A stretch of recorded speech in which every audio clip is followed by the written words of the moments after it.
இலங்கை திருநாட்டில் மட்டுமல்ல சர்வதேசத்திலும் பேசுபொருளாக இருக்கின்ற இந்த போதைப் பொருளுடைய பாவனை குறிப்பாக எமது மட்டக்களப்பு மாவட்டத்திலும் பல்வேறுபட்ட நபர்களிடத்திலே இந்த பாவனை புழக்கம் அதிகரித்து குறிப்பாக ஆண்கள், பெண்கள், வாலிபர்கள், சிறுவர்கள் இன்று பாடசாலை மாணவ மாணவிகள் என்று இதனுடைய தாக்கம் அதிகரித்து பல்வேறுபட்ட சமூக சீர்கேடுகளையும் குடும்ப பிரிவினைகளையும் குடும்பங்களுக்கு இடையிலான முரண்பாடுகளையும் அதே நேரம் வீதி விபத்துக்களையும் என்று பல அசௌகரியங்களையும் பிரச்சனைகளையும் இது ஏற்படுத்தி கொண்டிருக்கிறது.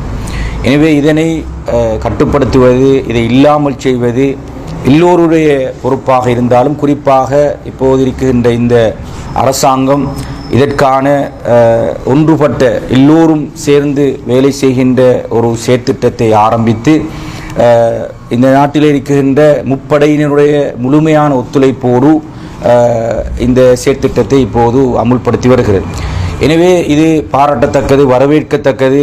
நாங்கள் எல்லோரும் இதற்காக ஒத்துழைப்பு வழங்க வேண்டும். இதற்காக வேண்டி தங்களுடைய முழுமையான அர்ப்பணிப்புகளை நாங்கள் வழங்க வேண்டும்.